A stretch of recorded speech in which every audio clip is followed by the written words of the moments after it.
भाई बा जा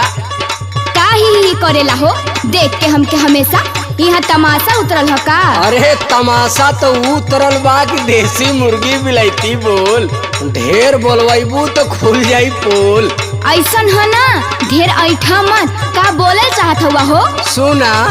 सुनावा। रख देलू नहीं हरे को नमावा डुबाई के रख देलू नहीं हरे को नमावा डुबाई के गोबर फेंक के जालू ब्यूटी पार्लर से आई के गोबर फेंक के जालू ब्यूटी पार्लर से आई के गोबर फेंक के जालू ब्यूटी पार्लर से आई के गोबर फेंक के जालू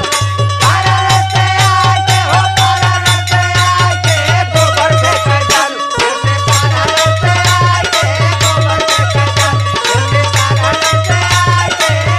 फेंक के सुना कहल जाला ना कि आपन इज्जत अपने हाथे और अगर हमहू कुछ कह देव ना तो लग जाई। ना ना ऐसा मत करा कोई दा। अच्छा जब कहवावल चाहत हुआ ना तला सुना कुदिहा मत। अपनो तो देख जानी बोला बढ़ी बढ़ी के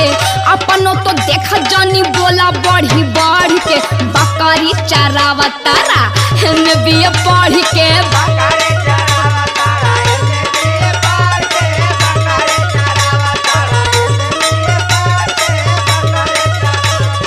हेने भी बढ़ी के हो हेने भी बढ़ी के बकरी चरावा तारा हेने भी बढ़ी के बकरी चरावा तारा हेने भी बढ़ी के बकरी चरावा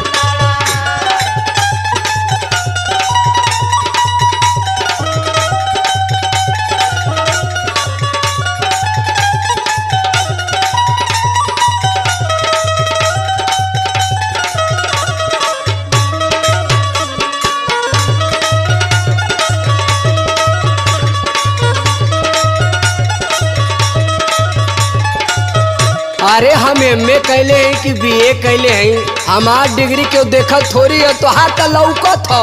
का लौकत हो का लौकत हो। अरे वह जवन मुहवा करावल जाला का कहल जाला लीचिंग पिलीचिंग इहे डिग्री ले ले हुआ बोलहु ना आवत हो।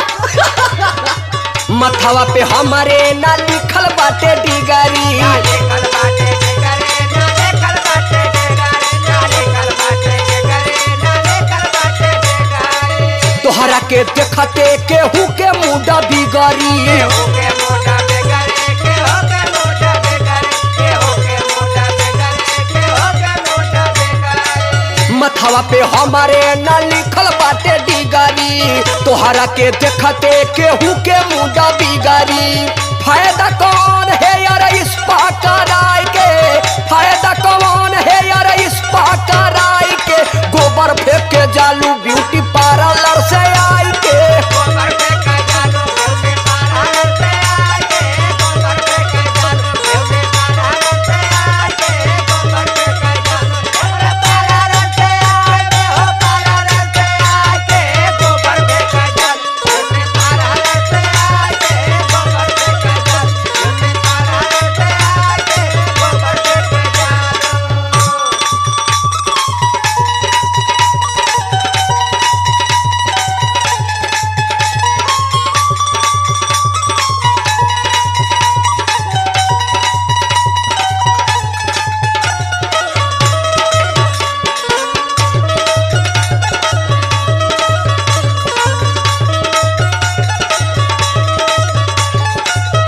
तोहे पता है शौक के करेला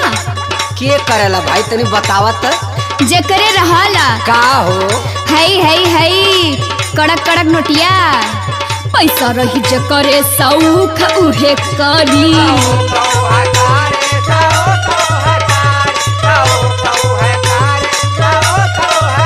सुना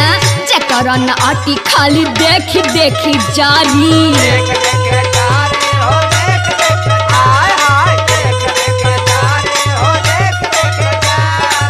पैसा रही जकरे शौक उहे करी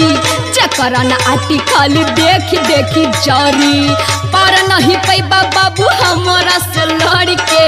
पर नहीं पैबा बाबू हमारा से लड़ के बकरी चरावा तारा हम भी पढ़ के बकरी